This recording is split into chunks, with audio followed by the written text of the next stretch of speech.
Today, I'm going to be talking about your next strategic hire. You might be thinking, Mike, do I need to hire a CEO, a CFO, a COO, or some other C-level thing? Is it a business developer or something along those lines? I'll tell you, I've done that podcast before. It's an interesting podcast. Today is going to be a little bit different. I have 7 different possible hires today that I'm going to be talking about. The 7th one might be my favorite one. It's towards the end because I think it kind of gives away a little bit of the magic if I introduce that one a little bit earlier into things. A lot of these things are meant to buy back time from you. One of the things I was thinking about when I was writing the script for this podcast was this client of mine. His name was Greg. I showed up to Greg's office one day. This was back when you actually meet clients face to face in your community and that sort of thing. And I showed up one day and Greg comes plowing into the parking lot and he's in a truck and he's pulling this trailer and it has like 2 or 3 riding lawnmowers, a push lawnmower and all this stuff on it. He rolls in and he's just drenched from head to toe in sweat. He's exhausted. We go in his building and we sit down, we start talking, and I'm like, Greg, what's going on, man? Clearly you're out cutting grass today. Explain to me what I'm looking at. And this is a guy who is bringing home $500,000 a year in his pocket at the time. And I'm like, do you have a lawn care business on the side? Like, what's going on here? And he's like, oh no, there's my property. And then my mom has this big property and I usually cut her yard. It's usually like 2 days a week during the summer. I'll do Wednesday and Thursday. So it's, roughly about 16 hours of lawn care. I'm like, so do you love it? Is this something that you enjoy? Is this like fishing for you? Like, explain to me, convince me that you love this. And Greg's like, I freaking hate it. I despise every moment of this. I'm exhausted. It's 2 full days of the week. They had a family business that was in the skating rink industry. And he's like, summer is one of our biggest times of like maintenance and all the things we've got to do to prep for the fall. And here I am cutting grass twice a freaking week. And so I sat down and I just said, can we just do the math real quick? How much would it cost to have you hire somebody to do this? And we did the math and it was some ridiculously low number. It was like $150 a month or something. I'm like, don't you think you could earn that in an hour of doing sales in the business? And that was a moment for him where he had just never thought about, I could hire somebody to do this. He just felt obligated that he had to do it. And so I tell you this story because some of you are out there and you're Greg as well. There are things in your life that you feel like you're the only person that you can do. And it doesn't make sense to hire these things out because technically you're doing it and your labor is free, quote free, right? You're just doing these things and you don't think the business can pay for it or should pay for it or those kind of things. And I'm going to tell you right now, if you don't like some of those things that you're doing, that's the first area to start with. I'm just going to run through a handful today that are designed to buy back your time, your sanity, your happiness. These are things that can catapult your business to the next level because now you're not doing those things. So I think one of the first ones that is probably the most obvious is a housekeeping service. You don't have to have somebody 24/7 around your house or anything like that. Back in the day, in fact, it was around the same time that I was working with this client, Greg, we had somebody that came to our house twice a month. It was twice a month is all it was. It was $75 each time they came. I'll never forget Miss Judy. She was one of the best people in the world. You loved the way the house smelled after she left, and how clean it was. And it was just somebody to come in, do a little bit of deep cleaning around the things that you just didn't have time to do. It was just a nice boost for everybody's attitude and everything like that. Even my kids loved it and everything. So housekeeping service doesn't have to be super expensive, but if you struggle to keep the house neat and clean or whatever it may be, you can actually pay people to do that kind of stuff, whether it's the laundry or any of those kind of things. You can go down the rabbit hole as far as you want to go, or you can do as high level as just once or twice a month, somebody comes in, does some deep cleaning that helps you free up that time. The next one here is something that I think a lot of people may not think about, and it's a car service. So let's say you live in a busy city, or maybe you only have one car and your family has two people that work, or whatever it may be. There's all kinds of reasons why a car service can be a great investment for you. Maybe you only want to have one car, but a couple of times you need to go into the city each month, and it'd be easier to just have somebody drive you. And now you can work on that commute, whether it's on your laptop, on the phone, whatever it may be. Maybe it's something as simple as, hey, you and your spouse, or maybe it's just you and your kids, that sort of thing, but you need to leave at a certain time and the kids need to leave at a different time and there's nobody else to do it. Maybe that car service could do that. They could take them to school, pick them up. And it doesn't have to be a limo, right? You could hire, one of your neighbors from down the street to do it, or pay them extra to carpool with your kids. I mean, there's a bunch of different ways to accomplish this kind of stuff, but a lot of times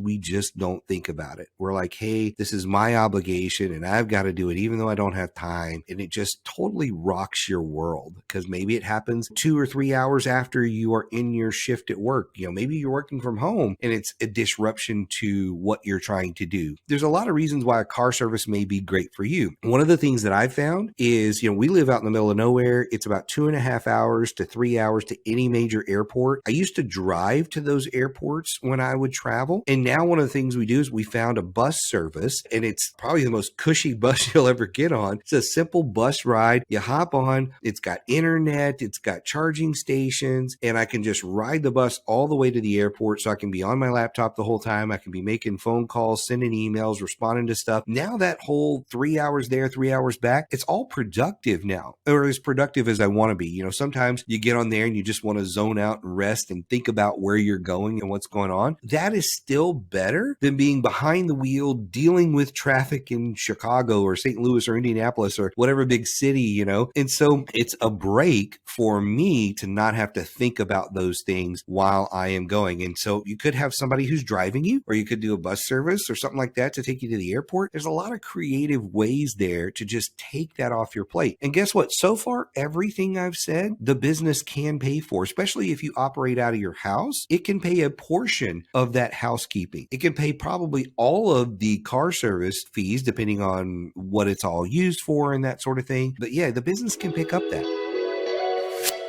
Did you know we have our own government contracting community? It's called Federal Access. And inside Federal Access, you have all the tools, tips, strategies, documents, templates, everything you're ever going to need to be a government contractor. But you also get brought into our ecosystem. You get into our private LinkedIn group, and you get into our live events and all that kind of thing when you become a member of Federal Access. To learn more, go to federal-access.com/game changers. Now let's get back into this episode.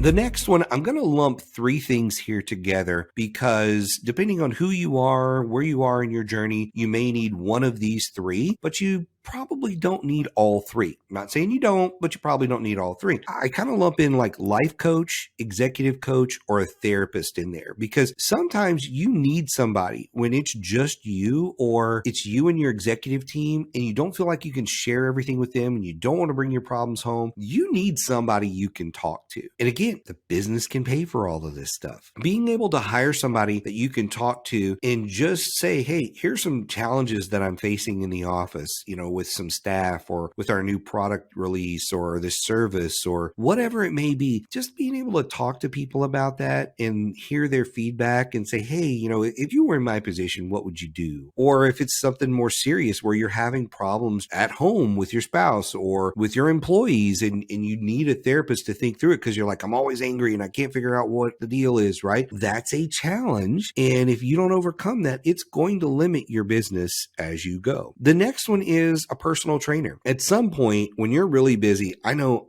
I'm guilty of this a lot, is as I get busy, I stop thinking about exercise, working out, any of those types of things. And if it wasn't for my dogs literally coming up to my desk and freaking out 3, 4, 5 times a day, I probably wouldn't do a lot of exercise. And that's just the period of time that I'm in right now. I'm so focused on work that it takes away from that. I could probably use a personal trainer right now, somebody that I can hire, that when you're paying that money, it forces you to say, okay, I'm going to go do the thing. And guess what? But you always know that when you do the thing, whether it's walking, working out, even taking a nap sometimes or whatever, when you do those sort of things, you always feel better afterwards. But sometimes you just need a poke or a prod to make that stuff happen. The next one on my list is one I think a lot of people will think, man, I can't afford this one, but it's a lot more affordable than you think, is a chef.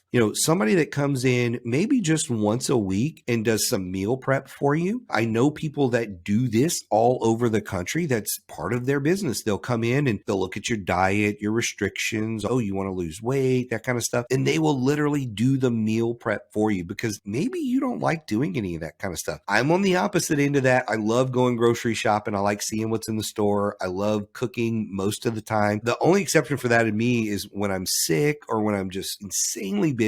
And then sometimes I'm like, I'd rather order a pizza than, go make something. But for me, most of the time, I'd like to make something. But I think looking at a service like that, where you have somebody that comes in, makes some meals for you, even if they only make 4 of the 7 meals in your week, that may offload a huge time issue that you have and allow you to focus more on what you're trying to do. Again, all of these are about buying back your time to make you more productive. Because look, maybe you spend, out of all these services I'm going to talk about here, maybe you spend $1,000 a month on them. Maybe you spend $2,000 a month on them, but how much time does that buy back? Maybe you don't need an executive assistant. Maybe you don't need a COO. Maybe you just need more time from the mundane things you don't like to do in life. And if you had that time, you would be able to take the business to the next level. And it's worth $1,000, $2,000 a month for you to hire out all these things to knock that stuff out. A lot of these things that I'm talking about don't even cost remotely near that. Whether you picked one off of this list or all of them off the list, you're probably not going to hit that $2,000 a month budget. Let me hit number 6 here. Number 6 is a travel service. There are a lot of people around the country that do travel for you, where they will book your hotel, your flights, your rental cars, tickets. If you're going somewhere and like, hey, while I'm there, I also want to do something fun. And, we're going to be near Disney, so grab me some Disney tickets. They'll do all of that stuff. They'll also look at preferences. I like aisle seats. I only like to fly on Southwest or whatever the deal is. And I know Southwest doesn't have assigned seats, but you know what I'm saying, right? Like if you're on planes that do have that, they'll look at that kind of stuff. They'll look at the types of cars you like on rentals, the destinations you like to fly out of. Do you like to fly in the morning, in the evening, or whatever it may be? They'll take all that stuff into account. And here's the deal. Most of those companies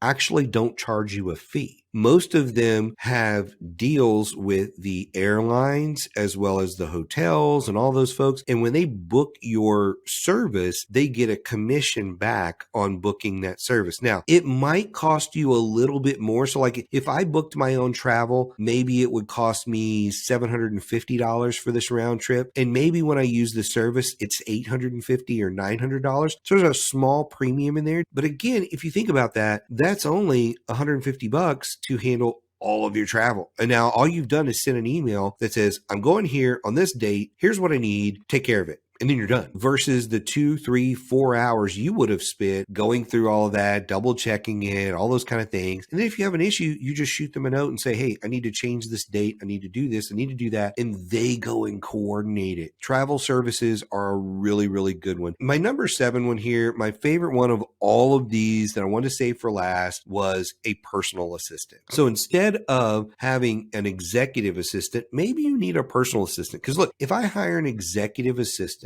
I'm not going to say, hey, would you go grocery shopping for me? Hey, would you schedule the house maintenance? Would you run some errands? Hey, there's some laundry that I need to do. I'm not going to do that to my executive assistant. That's not their job. It's not in the scope. But a personal assistant, that's what they do. They can coordinate stuff like that. So let's say you do need a mowing service, which wasn't on my list here, but let's say you do need a mowing service, or you need some errands run, or hey, I have some people coming over on Friday and I don't have time to run out and grab the groceries that I need for that. Can you go do that? They'll go take care of that stuff for you. They'll manage all those kind of things for you. They will look and say, hey, I just wanted to let you know the landscapers or whoever came over today, they ran over your favorite plant and I've already taken care of it. They're going to pay for it, or whatever it may be, right? So they can coordinate and deal with all of those challenges for you. And again, just buy back that time. And it doesn't have to be somebody that you hire for 40 hours a week. You can get a personal assistant that's 3 to 5 hours a week, 8 hours a week, whatever it may be. They have their own businesses a lot of times, or they work for a company that sources them out like this. And so you don't necessarily have to hire somebody full-time to do it. Again, all of these options here are just things that will buy back your time. And that is the focus a lot of times, is you need your time back. It doesn't mean you have to wait till you're $1 million company or a $10 million or a $20 million company in order to invest in any of these things. Maybe in order to get you from startup to a $500,000,